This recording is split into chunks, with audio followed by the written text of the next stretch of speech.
Good morning. Let's see here. Good morning. Hi, I'm Sarah Nusser. I am co-chair of the Institutional Effectiveness Leadership Team, along with Beata Schmidtman, who's standing over here on the side, who is Dean of Liberal Arts and Sciences. I'm VP of Research in my day job. We really appreciate you coming and joining us today. There are a number of people, I think, online as well. And our goals today are to share information about the Improved Service Delivery Project, as well as to hear your thoughts and questions on this project. We're going to cover three broad areas today, and we're going to tag team as we do that. The first is really to provide some context. This is rather a complicated project that's related to many other projects. The second is to go through the proposed service delivery models for both human resources and selected financial services. And the third is to talk about a high-level overview of the transitioning that would happen to these new models if they are accepted in one form or another. You can also share your thoughts today, and we'll have this back up at the end of the presentation or after this presentation by going to the web. There's a form there. It asks for your name. You don't have to put your name in. It might pre-populate your email. You can erase that.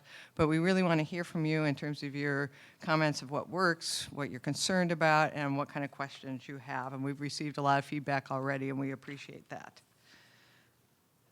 Okay, so let me begin by talking about areas of transition for campus. There's actually a lot of areas of transition, but I want to talk about three specifically that are related to the Improved Service Delivery Project. I think everybody by now is very aware that we have a new system coming online. The broader system is called Worksite. Workday is the underlying software system that addresses our need to update our outdated, unreliable, and vulnerable legacy systems. And so that system actually changes the way we do work and offers an opportunity to improve the processes that we use in doing our work. So there's a second project called Business Process Improvement, and that's in the blue circle over to the right. The work site is up in the red circle on top. These changes and the models we're going to describe today to support Workday and these new processes involve new kinds of roles at Iowa State. And so they will also connect to the P&S classification and compensation review that's going on right now through University Human Resources. So our main focus today is to really talk about how might staff be organized to support the services within Workday and our updated business processes that are coming out of that process. I'm going to talk a little bit about the why, who, what, when questions here, and this first one is really about our motivation as an institution to think about improved service delivery. The first thing we want to emphasize for everybody here and everybody listening and really all throughout campus is Iowa State has a really exceptional staff. You guys all work together. It's just a really tremendous group to work with, and everybody contributes something to the system. So there's a lot of value placed by us as leaders on campus, but really throughout the system. So we really appreciate what you do. The Workday transition offers us an opportunity to redesign how we deliver services in HR and finance that serve all of us.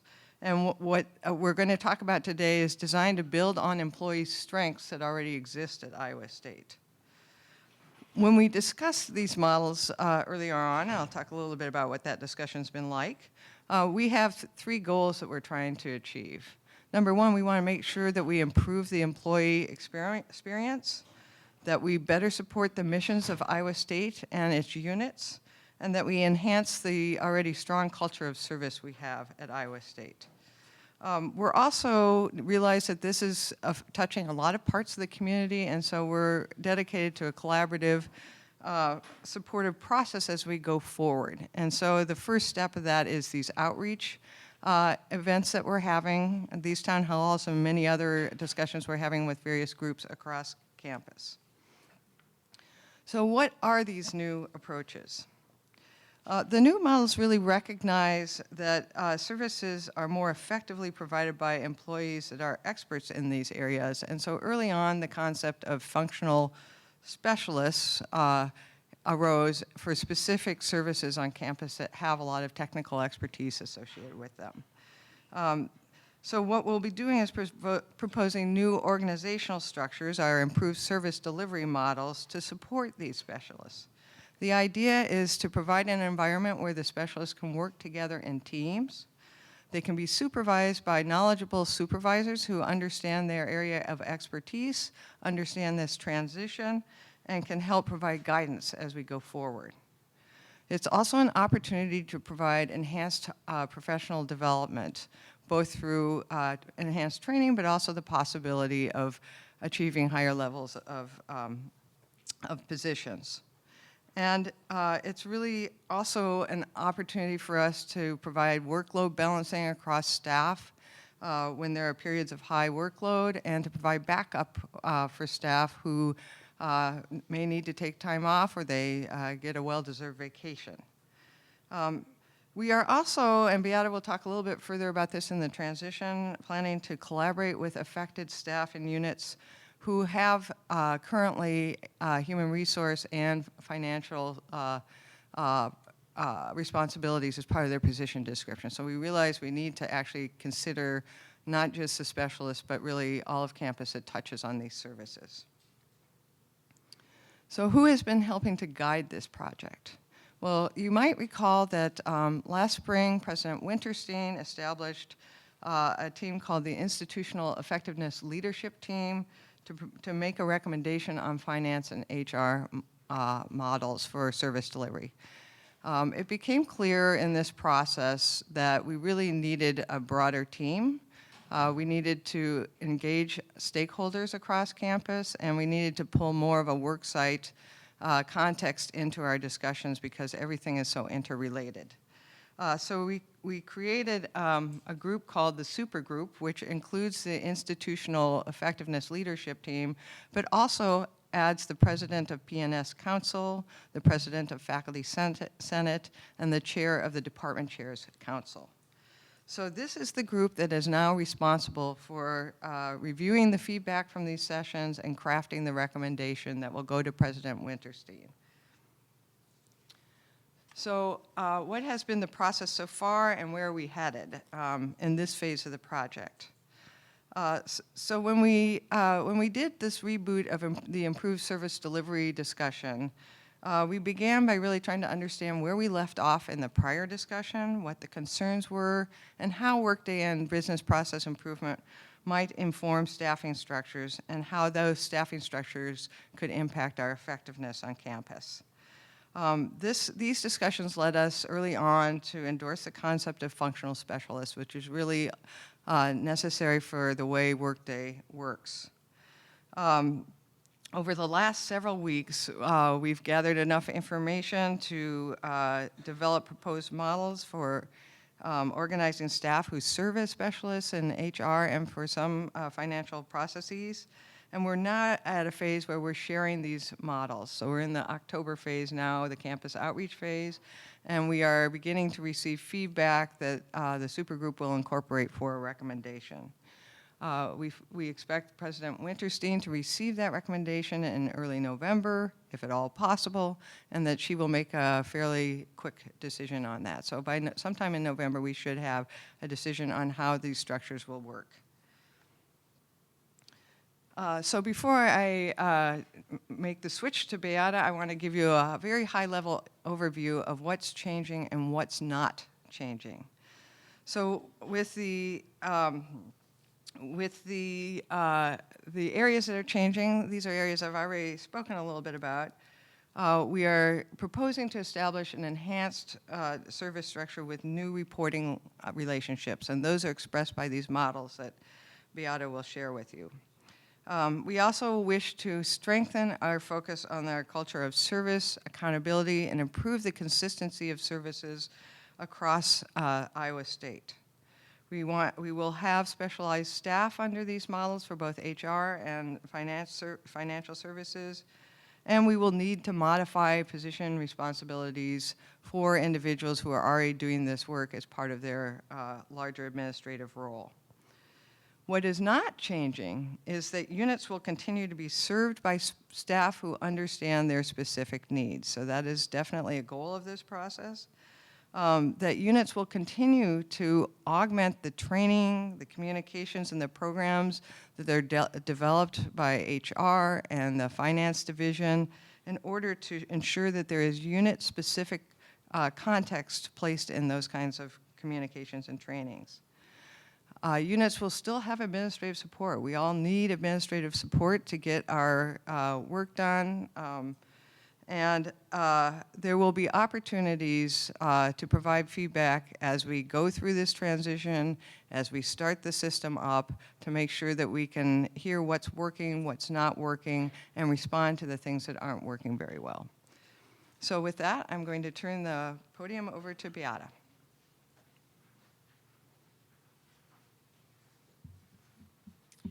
Well, again, thank you all for coming and for taking an interest in this important project.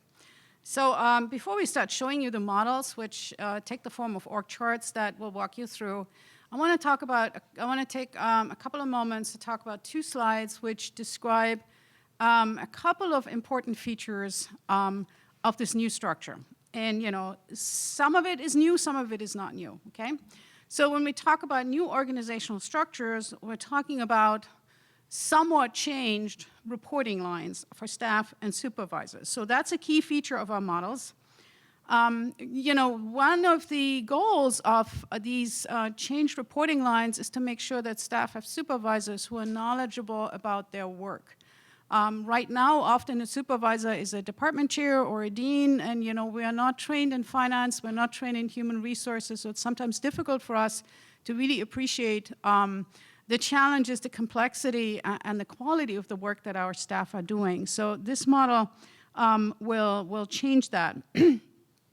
But it's also very important that the model can only be successful if the units, the departments, the colleges, the areas of associate vice presidents, et cetera, will continue to be served effectively. So I'll talk a lot in a minute about customer service.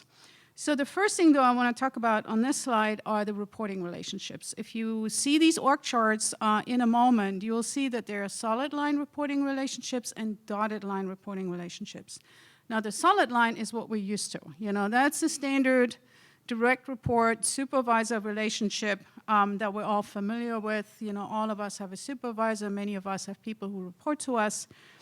So that's the standard supervisory relationship. The solid line supervisor is the person who leads the performance and the compliance management of the work that's being done. That's the person who acts as the hiring manager for the person in this role. This is also the person, and it's something that's going to be very important in these models, it's the person who helps with workload balancing and backup management.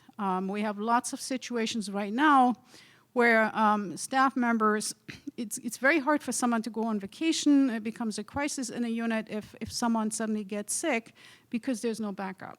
Okay, we're so we're so distributed. So the solid line supervisor coordinates backup and workload balancing, and also needs to make sure that this culture of service and accountability, which is critical to good service, is upheld.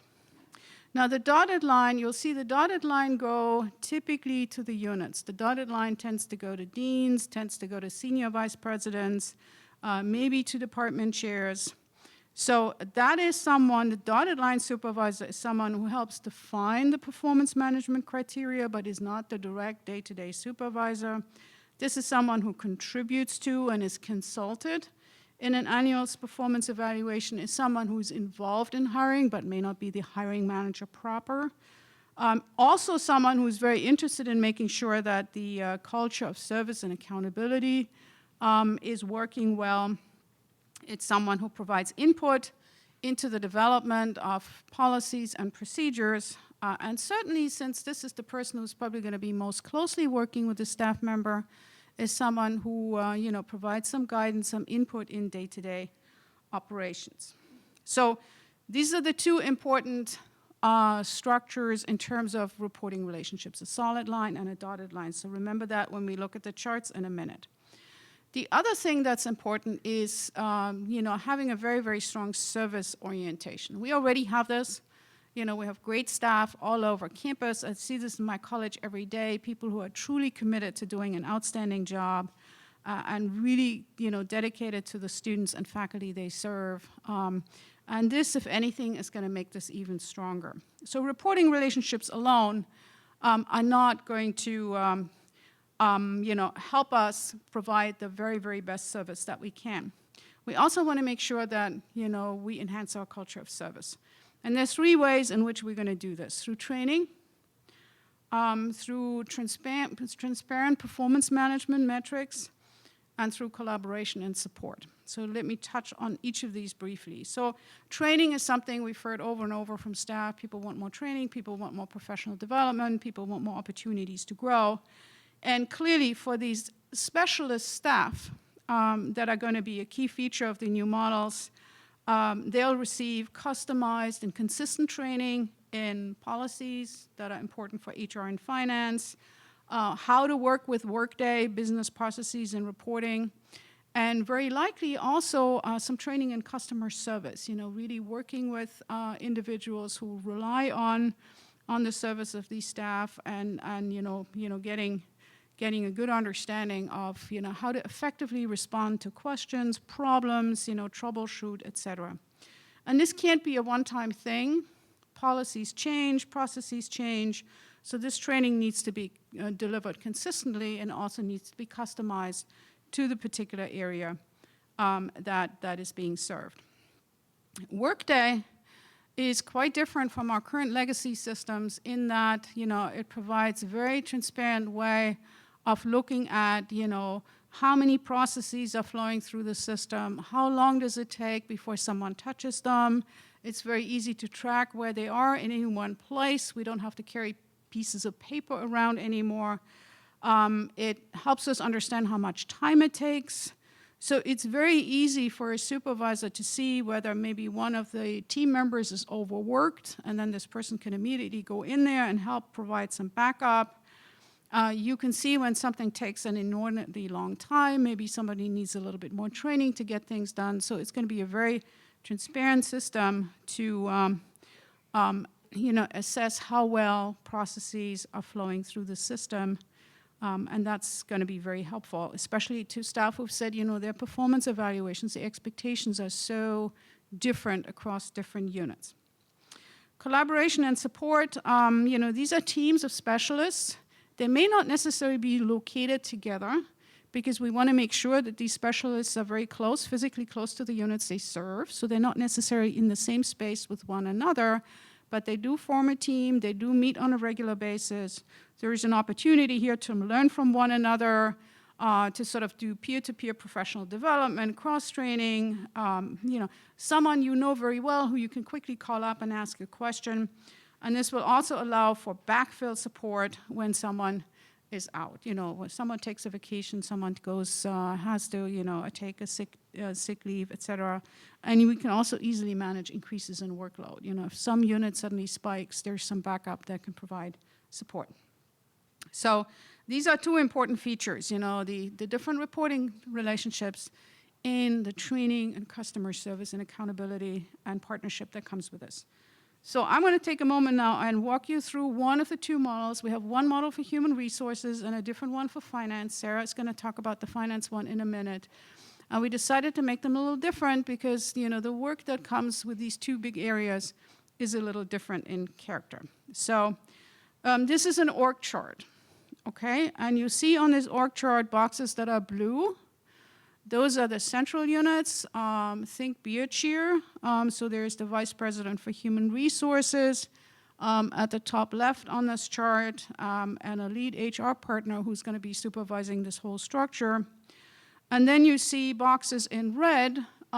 These are the Workday experts. In the human resources domain, we call them the human resource coordinators. These are the people who help departments get positions posted, get positions descriptions completed in an appropriate fashion, and help move some of the many processes associated with human resources, with hiring, with leave, et cetera, and make sure that they track appropriately through the system. These teams of human resource coordinators are supervised by human resource partners. So that's these gold cardinal shaded boxes, and the shading tells you that a little bit of them is working in Workday with Workday business processes, and a little bit, the gold indicates that there's also strategic work that takes place here, you know, helping a unit understand its staffing structure, helping a unit understand its salary structure, et cetera. So the HR partners in our current system are relatively comparable to the HR liaison. So if you're familiar with this role, that's relatively comparable to this position. Now, the actual units, you see Unit A, Unit B, Unit C here. Think of this as an academic college or one of the associate vice presidential areas in this division of student affairs. So, you know, for the time being, you know, let's think of them as a college. A large college there, Unit A, or a large unit might have its own HR partner and its own team of HR coordinators, a team that serves this particular unit.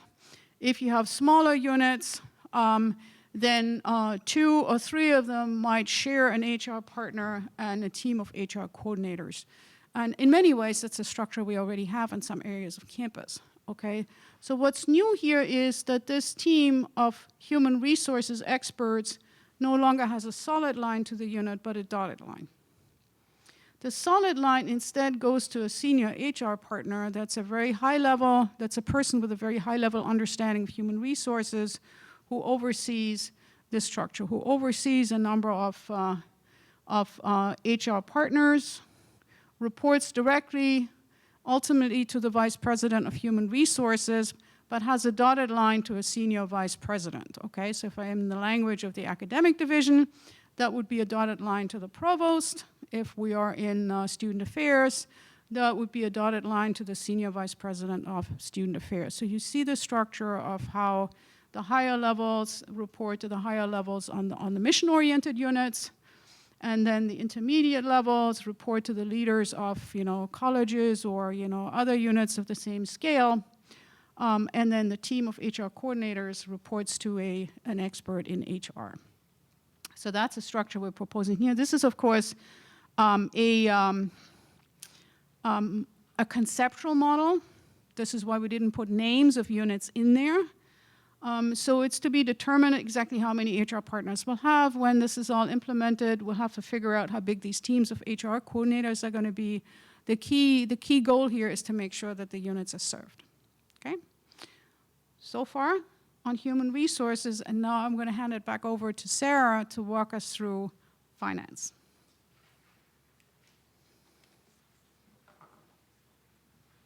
Whoops. These things I've all said. Okay, so at this point, I really like to ask people to reset their minds because we're going to talk about a different model. There are some features that they share, but there's also some important differences here. So one of the key things that is different about the financial services model is that it's really targeted towards providing expertise for specific kinds of financial actions that either require accounting knowledge, so you've had some training in accounting, or the ability to understand regulations and policies. So things like uniform guidance and the federal acquisition regulations, as well as agency guidelines on what you can spend on, what you can spend your funding on. So the whole premise is that for these kinds of actions, it takes good technical knowledge in order to execute them correctly the first time. So the model has the same kind of color scheme that Beata just talked about. So the blue is central administration. So the senior VP for finance is up in the upper right. And along with associate VP position that I'll talk about in a little bit. The yellow is really the mission unit, And the red at the bottom are these teams that I'm going to talk about. But before I go into structure, I want to talk about roles. So let's talk about what's going on inside some of these boxes. And I want to begin with the financial specialists who are in the gray boxes underneath the units, supporting those units. What kinds of services will be organized through this new structure? So we would have financial services specialists who would have accounting knowledge. And these are individuals who would be doing salary allocations, debits and credits, and running the cash and accrual systems undergirding the university's financial systems under Workday. The second set of folks are really, I'm going to combine two. They are the procurement and expense specialists and the grants fiscal management specialists. These are individuals who need to have this understanding or interest and capacity to understand regulations and various policies that our expenditures come under. They are responsible for travel reimbursements, equipment purchases. They can support equipment purchases, various things around grant expenses. They can also prepare and analyze reports to inform decision-making within the mission unit, and they can answer questions in relation to financial actions. As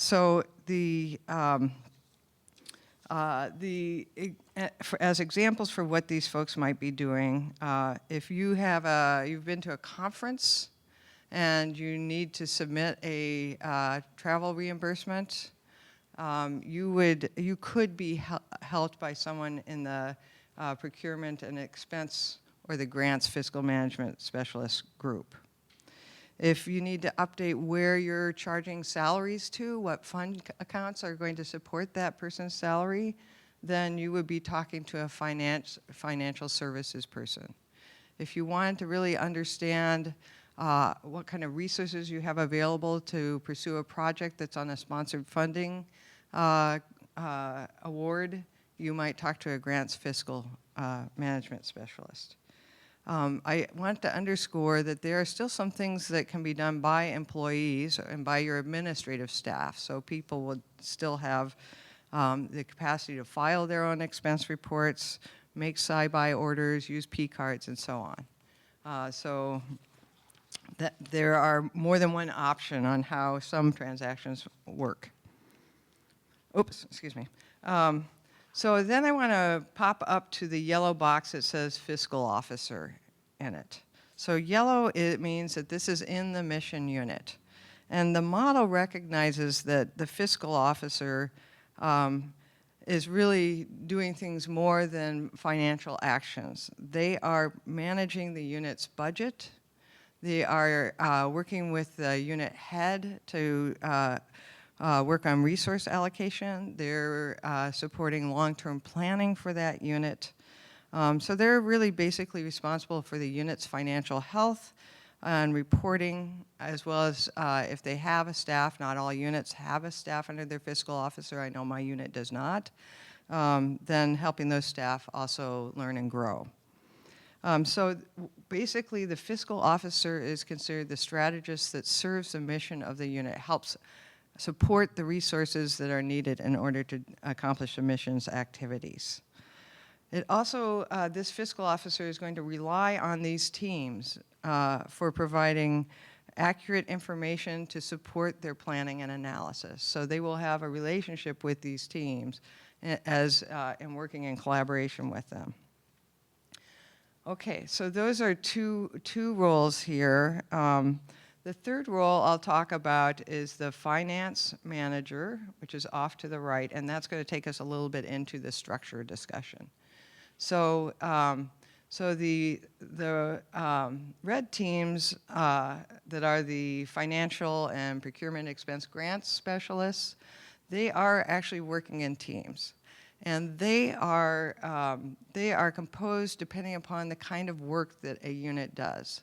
So in a college that has a lot of sponsored funding, you can imagine that there's going to be a fair number of grants fiscal specialists in this team.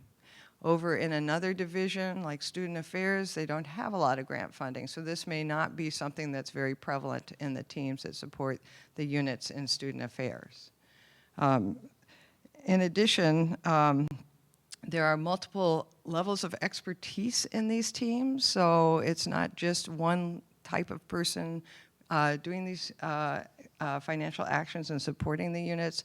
There will be different levels of that someone can really develop themselves professionally through the ranks.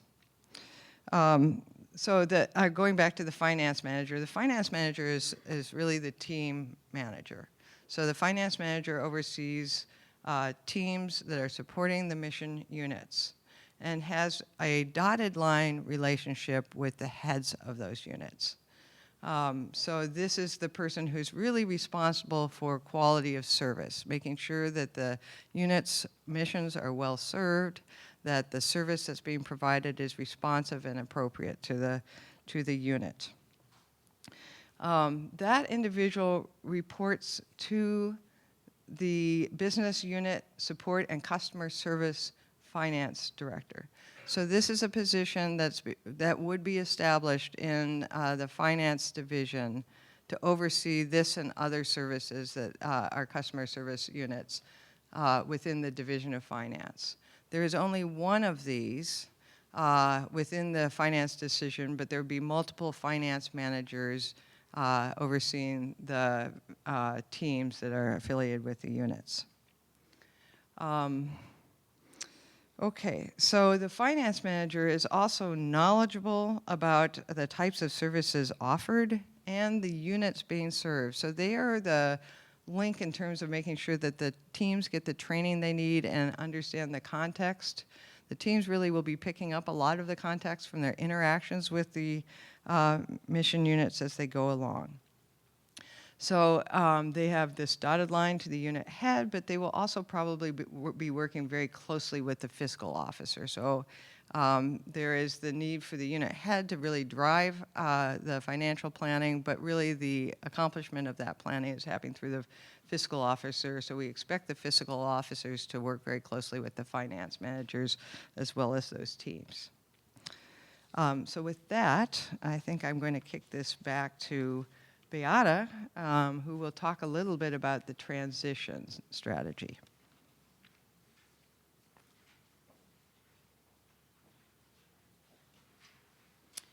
Okay, thank you, Sarah. So since these are proposed models, right now all I can share with you is a very high-level view of how a transition to these models might work, assuming that as an institution we decide to adopt them, okay? Assuming that the president decides that, you know, based on the feedback we receive, this is the direction where we'll want to go.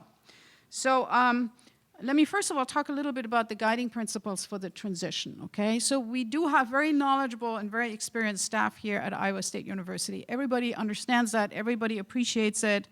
And the very first principle is we want to build on this knowledge, okay? We want to continue to make sure that those staff members can serve the units that they have experience with, that they continue to, you know, use the expertise that they have acquired over years of working here or through targeted training, et cetera. So we want to build on that knowledge and expertise, and we also want to keep it close as possible with the units that those staff members, you know, are currently serving. So the goal here really is to keep disruption to a minimum. The disruption for staff who may be impacted by these changes, but also the disruption of units. You know, people have developed a relationship in these units, and we want to make sure that those disruption remain as small, as minimal as possible. And we said before, and I'll talk about this as I go along, you know, this will be a supportive, a collaborative process involving conversations with staff, with impacted staff, and their supervisors in order to come up with, you know, the best possible baseline for day one. So let me first of all talk a little bit about the transition to the functional specialist, and then in a moment on a separate slide, I will talk to people who decide not to become functional specialists and how this might unfold for them. So functional specialists, okay, the functional specialists on the HR side and those on the finance side. First of all, we need to develop position descriptions, or as I'm learning, job profiles, as it's going to be called in Workday. So we're learning a little bit of new language here with Workday. But we're going to have to develop the position descriptions for these new functional specialist roles. And we then need to provide opportunities for staff to learn about these new roles, to ask questions, so that people have a good sense of what these new roles entail, they can form an informed opinion about whether they might want to express their interest into one of these roles, okay? There will be a way for you to express interest in a role like this, in a functional specialist role, if that is something that appeals to you. And then we'll have lots of conversations with staff and with unit leaders to, make sure that we do the right matchmaking. This is really going to be a matchmaking process. We talked a lot about, different extremes. One extreme is we just, show up one morning and say, this is your new job. Okay. The other extreme is everybody applies for these positions. Both of these are frightening at some level. Okay. So we don't want to go there. So what we really want to have is some thoughtful matchmaking of staff interest, expertise, knowledge, and the needs of the units, so that we can identify this talent pool and have a relatively seamless transition of individuals into these new functions. Now, maybe not all of these new functions will be filled through this process. If that's the case, we'll recruit for the remaining positions. Then everybody will have the opportunity to undergo training in Workday, in our new business processes, et cetera. And here's the scary part. That needs to be completed by July 2019 so that we're ready for Workday Go Live, okay? So that's an ambitious timeline. We've talked about this extensively in IELT, in the supergroup. We think we can pull it off, but it's clearly ambitious. And I just want to recognize that and make sure you understand, that we all understand that that's a challenging timeline, okay? And we understand that. Now, what about someone who says, I'm not interested in one of these specialist roles. I like doing a variety of different things, and, I want to continue doing that. Maybe I want to stay in my department, I want to stay in my college, I want to do different things. So, we need to meet with these staff members to really understand their current work, their skill sets.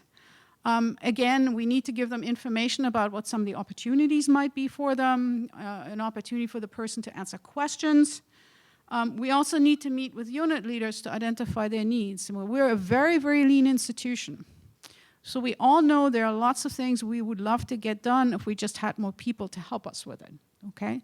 So maybe this is an opportunity to tackle some of these things that have long been on the list, but nobody had any flexibility, any time to really address them. So again, a matchmaking of unit needs, staff interests, skill sets, talents, et cetera. Again, hopefully this is something we can do in a collaborative and a supportive way. We then obviously have to update the position descriptions of those staff members. And this process we call realignment as opposed to transition. Transition was the one on the previous slide. We call this the realignment, just to have a different word for it. And that's likely to begin in spring 2019, but it doesn't have to be completed by Workday Go Live. So I have a little bit more time here, but obviously in the interest of, completing this whole transition process to Workday and improved service delivery, and in the interest of, giving staff and unit leaders a clear sense of the future, we want to have this completed as soon as reasonably possible, but sometime during fiscal 20. So that's the realignment process.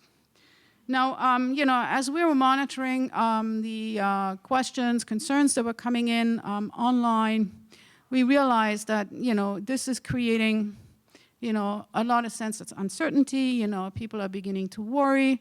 I think that's very understandable. So I do want to show you that there are lots of resources available for, people are very concerned about their future, based on these conversations.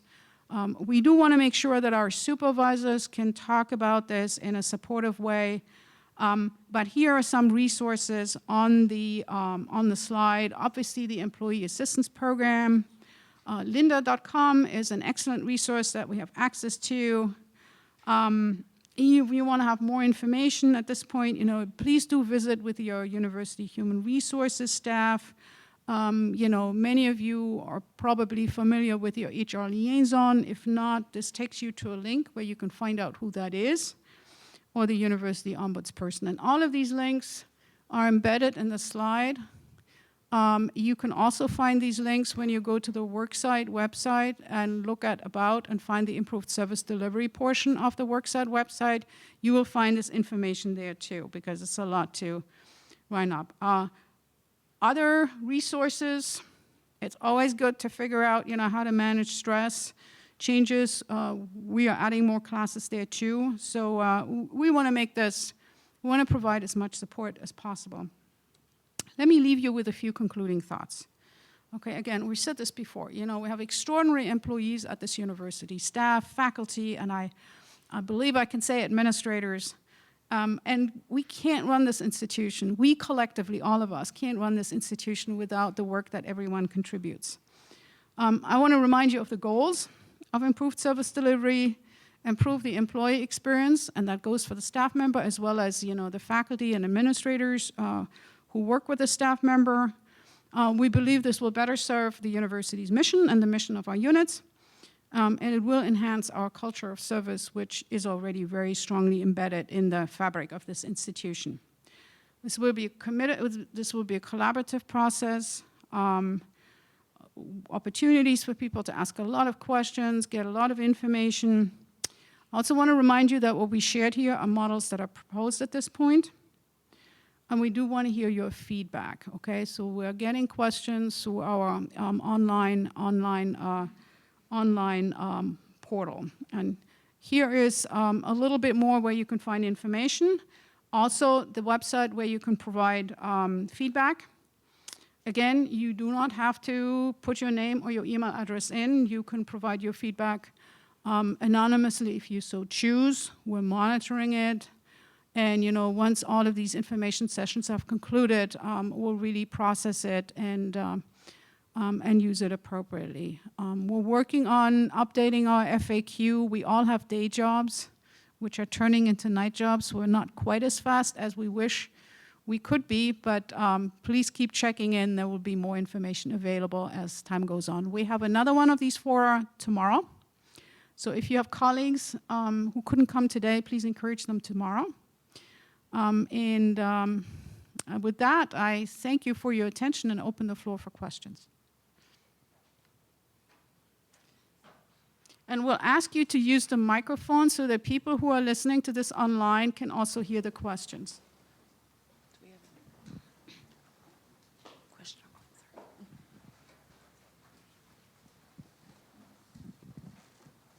Good morning. My first question relates to the unit. If this is supposed to be finished by July 1, 2019, when is the unit going to be defined and presented? And when my second question, this is a proposal. Who is it being proposed to?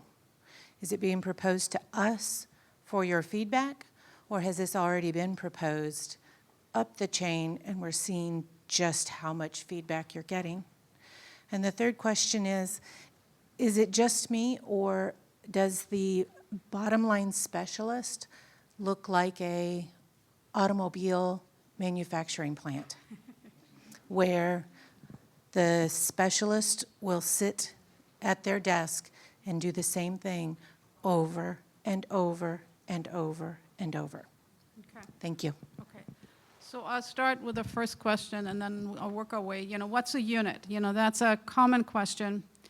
I'll answer it a little bit indirectly, okay? A unit is an entity that is large enough to have enough work to warrant, say, an HR partner and a team of HR coordinators, okay? Some of our smaller departments, speaking as the Dean of Liberal Arts and Sciences, do not, okay? Some of our smaller colleges do not, okay? So I think of it as something that is at the scale of a large college, or maybe a combination of two colleges.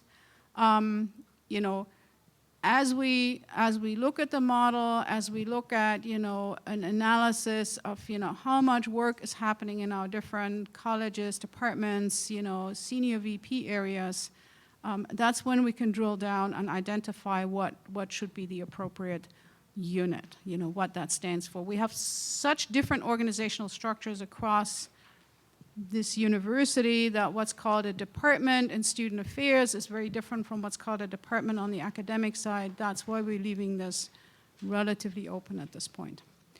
Now, you asked about proposed. Clearly, the supergroup members have all seen this and have had a lot of discussions about it. So we're out here speaking with the understanding that the supergroup has vetted these proposals and has had a lot of conversations about it. But it is at this point a proposal to campus so that we can form, based on your feedback, the appropriate recommendation to President Winterstein. You want to take question number 3? You've often answered that one. Okay, so is this a manufacturing unit? Are we making widgets? So for both HR and for finance, for example, for HR, in order to support putting a notice of vacancy in, it's not just a matter of filling in the form and pushing it along. So we are currently setting up a notice of vacancy in my own office. We have a lot of conversations about what is this position, how long would this person have this appointment if it's a temporary appointment, what are the required responsibilities, what are the responsibilities that would be, or what are the preferred qualifications and so on. So I think that the part that looks like manufacturing is a culmination of a number of discussions. And it will be very important for the HR coordinators to understand how does HR work and what are the questions that should be asked and to work through that. So these jobs are not really meant to be people in a bullpen pushing transactions. They're rather meant to be professionals who can support the university's actions in hiring or other areas. Same thing for finance. The kinds of services that have been proposed for the teams for finance are services that are complicated. They require understanding something about accounting, or they require understanding something about what does NSF allow you to spend versus NIH versus Department of Energy. These are not always very simple questions. I can tell you that I have relied deeply on the people around me to understand that, and we don't always get it right. So the idea is to create a staff of individuals who are interested in learning about these regulations and working in all the many gray areas that come up outside the black and white ones to figure out how can we best serve the unit to do what they need to do. So there is a conscious attempt not to make bullpens with people, you know, turning the crank, essentially. I have a couple of questions based on some of that, in fact. I think a lot of people, one of the number one questions we're all asking, where's my desk going to be? Are you planning to have a whole bunch of people now put into another building and we're going to be operating via phone and our computers as people ask us questions? I think that's one of the things that is the most uncomfortable for people.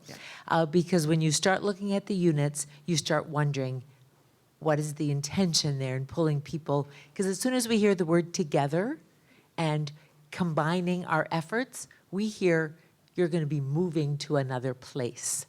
So that's one of the uncomfortable parts of this. Another question that we all would have would be, in our unit, if we presently have a dual job, do both some accounting, do some financial managing, and do some grant coordinating, are we going to be asked to choose which of those components we would like to continue to do, and then have somebody else do the other parts of the job, and you'll be doing your job with some other units added to you that you don't even know now? And who's going to make that decision? Am I going to get to make that decision, or is my boss now going to say, In our unit, I think we want to have a finance specialist, but we'll give the grant coordinating someplace else. Oh, that's what you wanted to do? Go find another place to work. Yep. Thank you. Thank you. I'll take the first, and you want to take the second? Okay. So what about where are these teams going to reside? We actually, as part of this process, visited a number of universities. We saw some bullpens. They did not look like the Iowa State way to do things. We also saw examples where teams were proximal to the units they served, and this is really something that makes more sense for us at Iowa State. It's hard to understand the context of a unit if you're not really listening to the conversations, if you can't walk down the hall. So one of our underlying goals that we don't have on these slides is how can we minimize disruption? We know this is a big transition. How can we make the transition more seamless? And so the idea is that teams would be proximal to their units. And I realize that we have not defined units. It's very hard to make an org chart that is generic for this university. But ideally, those teams are formed from people who are interested in becoming part of those teams and that are already located in those units. There is not enough space at Iowa State to do anything to consolidate in a big area all of the service delivery. So Christy Dar, who's VP for HR, likes to say there is not going to be a whole unit that's placed out at State Avenue where she has some extra space out there. It's really meant to be distributed throughout campus. What that means, those details, we really have not sorted through because the first layer is this going to be a model that is going to work for Iowa State? So let me turn it to you. So the second question. So first of all, you're clearly already somebody who is a specialist in finance. So that simplifies some of the conversation. There will be a conversation with you to say, is there? And the other thing I want to say that the procurement and expense and the grants management finance specialist, these two roles are very closely related. So chances are that individuals in this kind of team function will do a little bit of both or will at least be trained in both and be able to step in either one of these roles. So, there'll be a conversation with you to say, okay, so what do you currently do? What do you enjoy most? And what do you think you're most effective at? There'll be a conversation with your supervisor saying, okay, how is this particular position, this role, and the activities of this individual serving your units? What would you need a little bit more of? What might you need a little bit less of? And then, likely a conversation with you and your supervisor where, you kind of negotiate what the new role would be. That's clearly a lot of time that's going to be spent on this process of helping employees and units find the best possible fit going forward. Who is doing all that talking? Like, who's coming to each unit to talk to each person? That's going to have to be a huge team of people by next July. If every person in this room has two conversations, first a conversation with you or somebody who comes and says, what do you presently do and what would you like to do? And then you're going to have that conversation with my boss. What do you actually need in the unit? And then we're going to have a conversation with me and you and my boss to figure out how we're going to do that. That's 3 conversations with me. And just in this room, think of how many people. And we're going to have 15 of these meetings. I mean, just think of how many conversations that's going to be. Yeah. I get it. I mean, this is a huge project that we're talking about here. And, assuming this recommendation goes forward, human resources, and a lot of this will will rest on the shoulders of the human resources professionals. We're talking about, how can we do this? How many people do we need to do this? When exactly? How we're going to prioritizing this? I mean, it's going to be a big process. So it's a very good question.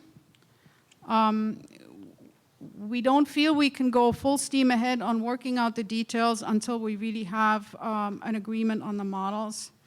But it's clearly something that Christy Dar and her team are thinking about, and you know, IELT, the supergroup, are thinking about a lot, is, you know, how is this going to unfold? Just to add one thing, in our discussions, we realized that we're going to have more of these town halls to talk about what do these positions mean. Again, we're trying to manage the need to move fast with the need to inform people and understand the response of campus. And so we've talked about we're going to need to keep going through this so that the campus understands this, but then there are the targeted conversations that you talk about. So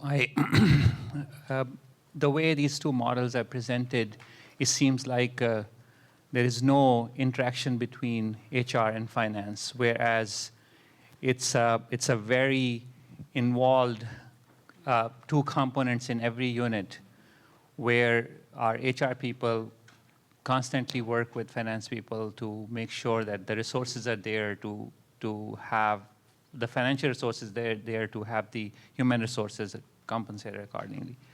So there must be some connections that may not be present in your models. So I'll take that. You know, there are lots of collaborations that take place right now, and you'll never see them reflected through a line in an org chart. I mean, right now there's no line between your finance and HR people in a department or in a college, other than maybe through a supervisor. So these close collaborations have to continue. I mean, you are not going to be well served if, you know, your HR team and your finance team don't work hand in glove. So that's one thing that I want to say. I mean, these are collaborations that we have right now that are very important, that help make the university function. The second thing is, this is where the fiscal officers that are still serving the larger units are important, because in Workday, you know, a lot of approvals, I mean, human resources typically triggers some, you know, budget implication, et cetera. These approvals will flow to the fiscal officer in a college or in a larger unit, and the fiscal officer works very closely with the unit leader in making sure that these fiscal approvals are handed appropriately, so that whatever action is taken by a finance team, an action taken by the HR team or the HR partner continues to serve the fiscal health and the mission of the unit.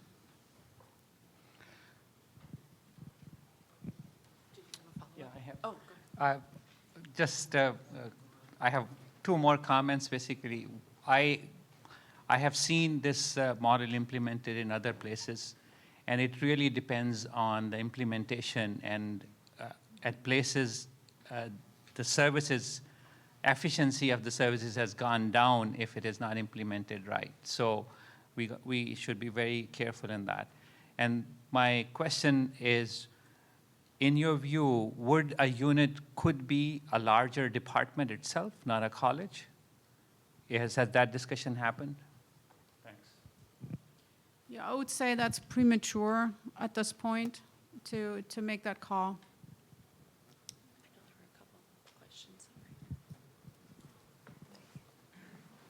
Thank you. I'm going to try and keep my questions short and hope for an answer. Do you have a deadline for when the reporting units will be set? And I've asked this question before, and as we go along, I'm hoping to have an answer. In my department, I am the HR person, also the fiscal officer, the procurement manager, and the grants fiscal manager. I have the experience in education that supports the variety, and I love the variety. Can you tell me when I will know how my position will change? Yeah, sure. We don't have a specific date for how units will be set. We're really wanting to be respectful of the fact that a decision needs to be made by the president. That said, as we mentioned, the size of the teams that are supporting units and so on, that analysis needs to be done before we understand, is it, you know, a big department or two small colleges and so on. So we absolutely know that's a step we need to take. what we end up doing depends on what this model is. And so, we have much work to be done after President Winterstein receives the recommendation and approves it. There are a number of folks like yourself who they're doing all of these jobs, and that they like these jobs. And I think we want to underscore that the choice of what you choose to do in the future is yours. That said, I understand that it's going to be challenging for you if you like all of them. And so these conversations we're talking about are really critical, especially for people like yourself who have all of these things as their complete job description. And we have talked about, these are folks we really need to understand and understand, identify and understand. And so in just the discussions, obviously we need to identify who has the situation that you have in order to sort through that. Can you tell me how this will impact professional and scientific staff as opposed to merit staff? Is it all encompassing? Well, we certainly anticipate that merit staff will also be some of the members of our teams. We do have merit staff right now that who do a lot of work in the finance area, maybe not so much on the HR side, but we anticipate that merit staff, will have the opportunity to join these teams.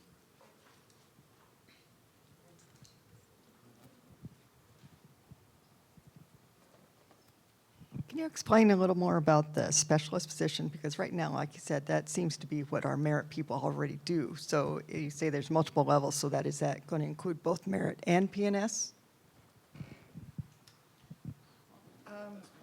I think, okay, so again, we just have not sorted through that level of details. Yes, it could be a combination.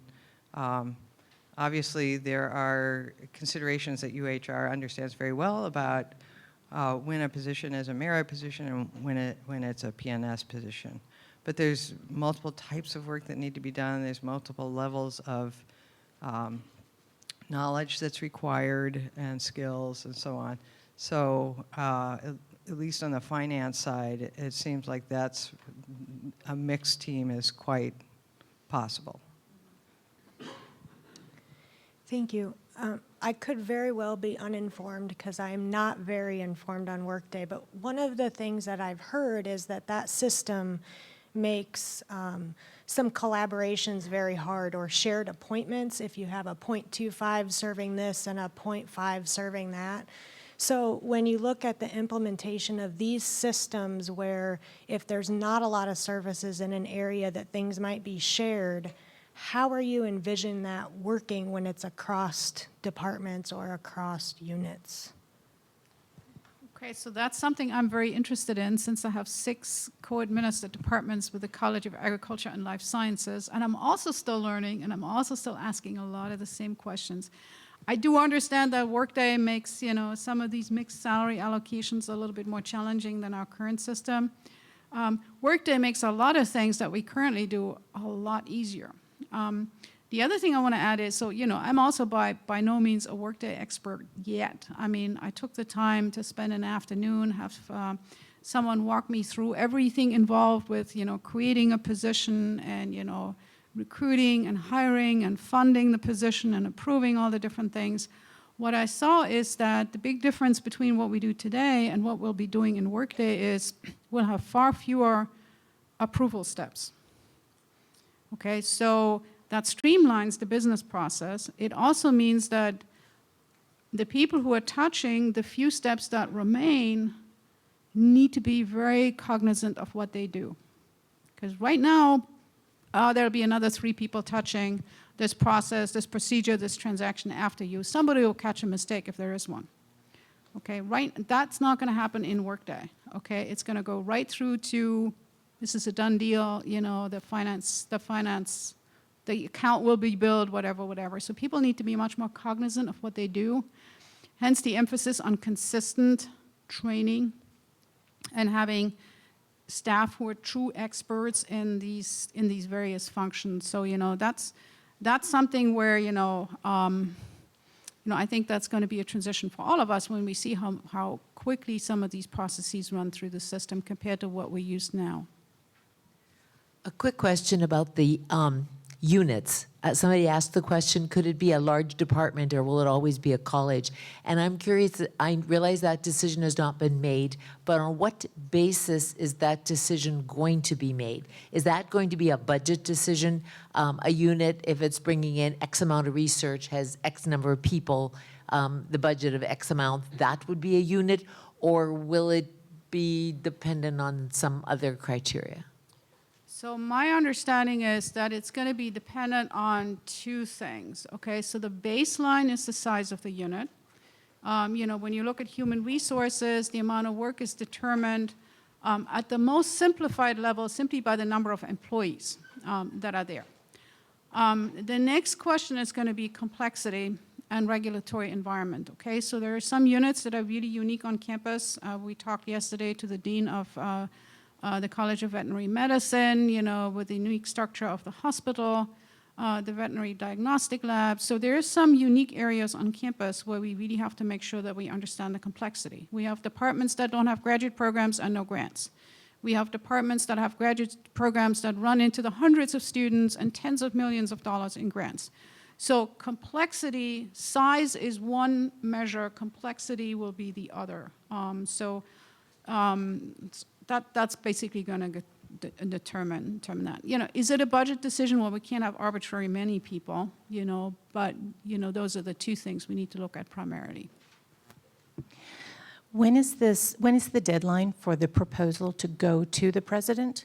And when this proposal goes to the president, will all of these missing gaps of information be in there, or will it still be a very unknown proposal that's going to the president? So our goal is to provide a proposal to the president as early as we can in November. It really, we don't quite have the full set of feedback in, so we don't know what we're going to have to do to refine or change the proposed models. So that's why we don't have a hard deadline on that. It will be at this conceptual level of how should we organize the structures for these staff. And if this kind of a model, whatever its revised form is adopted, there are a whole host of things that would help answer the questions that people have that would begin being worked on. Again, we have a very aggressive timeline, so we've talked about we've talked to the people who are responsible for doing that. How are you going to do this? What are the resources? What are the approaches? But without knowing sort of the final version of where we can do, what kind of structure we're going to work with, it's really difficult to dive in.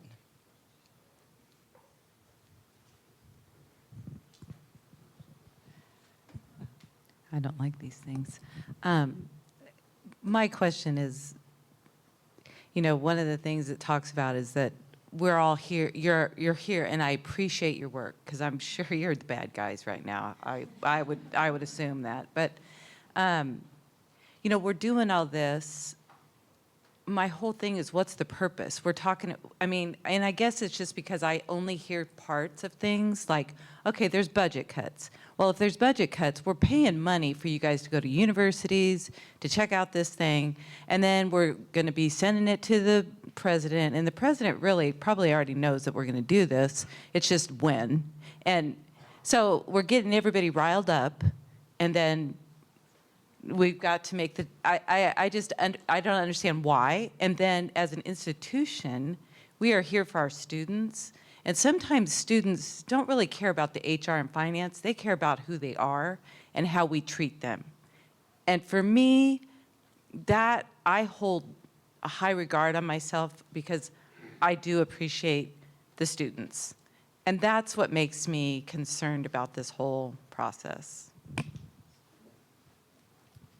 Well, first of all, thank you for your concern for the students. I think, we all share that here at Iowa State University. We're a very student-centered institution, and,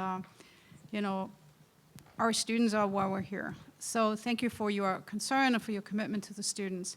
I mean, this is big change, this is big change for us. You said why, okay? For me, speaking personally, for me, the why is really two things, I do see that Workday is going to streamline a lot of processes, and everyone who touches a process, a decision, a transaction, whatever you want to call it, comes with different levels of complexity, needs to be very, very well trained. Okay, so that to me is a key for moving to the finance and human resources specialists. And finance and human resources simply because this is what our Workday implementation right now is about. The other why for me is something that I see happening in my units in the College of Liberal Arts and Sciences. We have some smaller departments. There are certain things that happen in these departments once in a blue moon. And nobody in the department really knows how to handle these things, okay? The administrator, the person who does HR, who does finance, and again, it's through no fault of their own. It just doesn't happen very often. It happens every 5 years, 6 years, 7 years once. The department chair has no idea. So now there's a lot of duplicate work happening because someone in my college office walks the chair and the department staff through every step of the way. Okay, so we spend a lot of time explaining how to do this particular thing, whatever it is, maybe a spousal accommodation hire for a faculty member. The next time this happens, this is completely forgotten because it was so long ago that, there may be different staff, there may be a different chair, so the memory of how to do this is gone. So we go through this whole teaching, learning process again. So for me, combining activities in units where these activities happen with sufficient frequency that people really become comfortable with them and know exactly what to do would be an enormous gain just in making sure that we do our jobs right. By we, I mean me and everyone else involved. So that to me is a big driving factor. Maybe different in other areas of campus. I'll just add one other thing. I've been at Iowa State since '92 as a faculty member. I was a grad student in the '80s. We are still using systems that were for human resources and all kinds of things that are still from that era. And so we really needed to move into a new software system. And those systems embed in them new processes that don't have as many steps to them, or get more directly to who needs to approve this and so on than our current software systems do. So there's also, beyond what Beata said, we have this software system being implemented. We need to figure out how we staff behind this software system in a way that will achieve the goals that Beata just talked about. Some of us have come from the corporate world. We have heard in the corporate world about improved efficiency, improved service delivery. That almost always means fewer people doing the same job. Some of us have a perhaps healthy degree of skepticism. Maybe it's paranoia. Some of us have rather spotty resumes when it comes to that. How can you assure the community that that's not going to be the case here, especially in view of the budget issues we've been fighting for the last 10 years with the legislature? So, what I've said in previous meetings, I'll say that again. Iowa State University is already a very lean institution. This initiative to go to improved service delivery is not an effort to reduce workforce.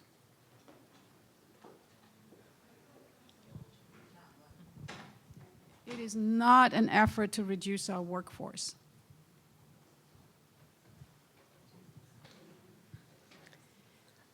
We've been talking primarily HR and finance, but there's a whole lot of other systems outside of those, such as like space inventory and all those things that we need to do.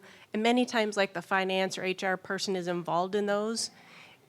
Can you tell at this point if the finance person will still be able to be involved in that, or is it only Workday that they'll be involved with? And what about those other systems that we currently have? So, I don't know enough about Workday to really answer that, but as a dean, I would say, if there's a reason for the finance person to be involved in that, I would want them to be. I wouldn't want something to happen that has financial implications, and our financial team or our fiscal officer not to be part of that. So we talked about this earlier with the question around the collaborations between these different parts. The collaboration between HR and finance needs to continue. The collaboration between finance and space inventory needs to continue. So those things need to, we need to continue to talk to each other. I mean, we need to be collaborating across campus, and we do, and we'll continue to.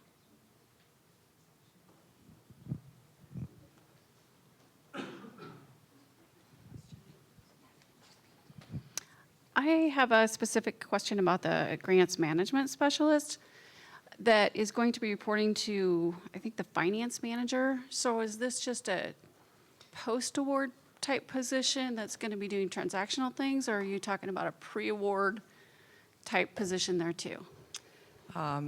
This position is really post-award. We're spending money on those grants. So, and I know who you are, and I know you have a pretty huge portfolio, and it's really someone who can help understand what the different terms of those agreements are. So I need to do this project, can I charge it to this fund account, and so on. So they would really be the person who you work with as doing sort of strategy around how you're allocating resources in your sponsored funding work. So I think of this as post-award.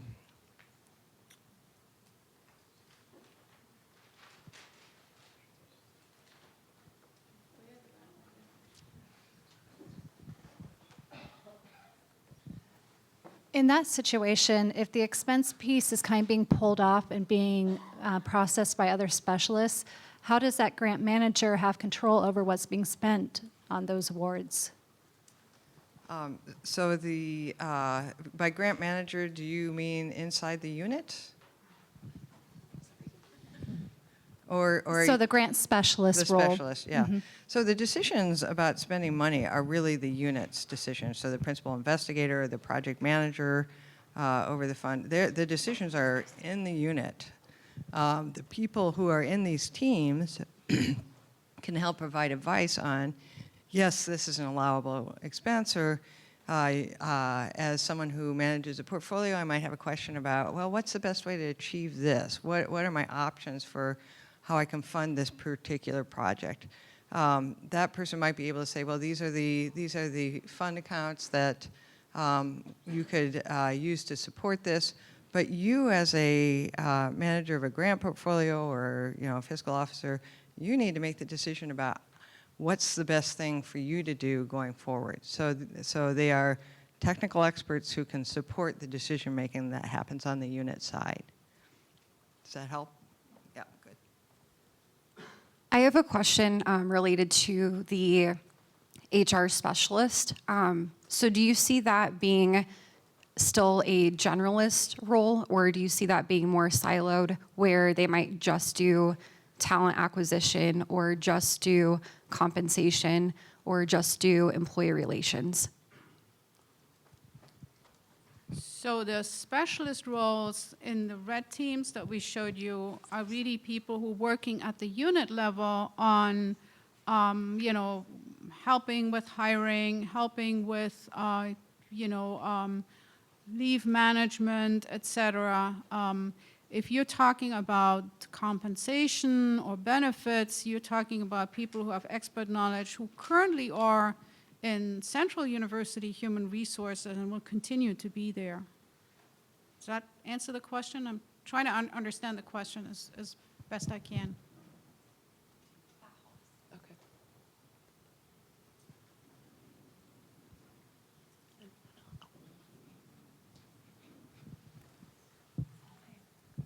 As a follow-up to the, I can't remember the official term that you have in the red team, the grant specialist position, how is that different what SPA does now? So SPA receives the actions of these teams. So SPA is really And in some ways I can't answer that because I am not sure about the other parts of the finance division's work and their conceptualization of the work. But they are, they're the folks who receive the responsibility for making sure that we're spending appropriately and so on. So if transactions or actions or advice is correct at the front end, they will hopefully have a lot less to do. Also, I don't think most people are aware how often we receive audits and information requests from agencies and other kinds of regulatory bodies.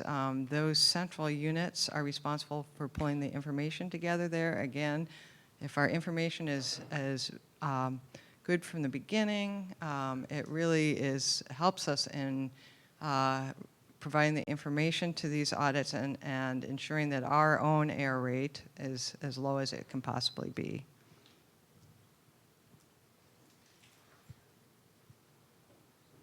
One quick clarification. Did I hear you say that it would still be possible within the unit to have a shared position? In a unit, for example, for somebody to have 0.6 HR and 0.4 finance, is that when you were discussing the fact that a lot of people have those shared appointments, that will still be possible? No. So these are full-time finance or full-time HR, and that's what makes the situation we talked about earlier very challenging. Because there are people across campus who are holding all of those buckets, every single one of the buckets that we're talking about. And those people we need to talk to.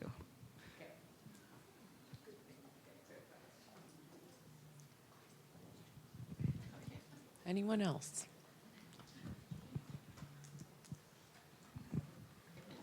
I've noticed that there are still positions being posted in some of these areas, and I'm wondering what the communication is to the folks that are potentially interviewing or hiring at these positions, knowing that these changes are coming or potentially coming. Yeah, so I hope that supervisors will share this information, that we're going through a process here which might result in, different roles.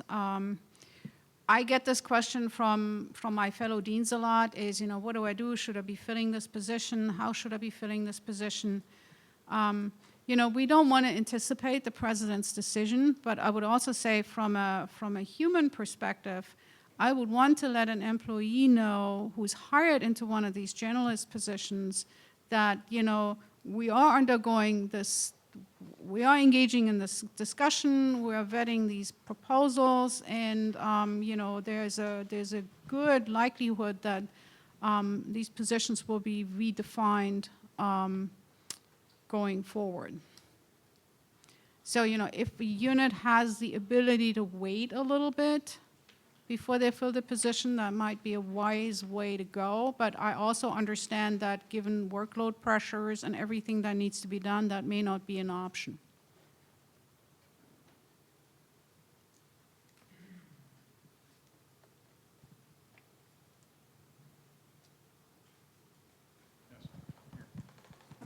Can you tell me how much flexibility is in the finance area as far as I see fiscal officer and administrative support? What would encompass the administrative support? It's fiscal officer and support team. So these are also finance specialist positions. So for example, in liberal arts and sciences, we have 700 faculty, 8,000 students, hundreds of staff.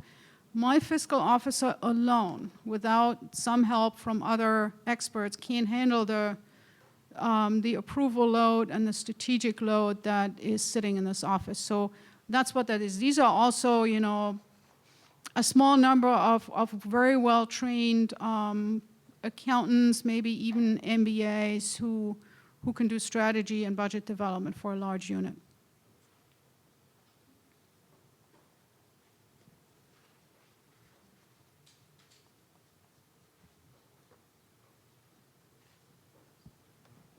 Any other questions? Well, then we thank you once again for coming. We realize that we don't have all the details to share, and that is certainly making this challenging for all of us, but please stay tuned. We want to be very transparent and continue to share information as soon as it becomes available. Thank you all.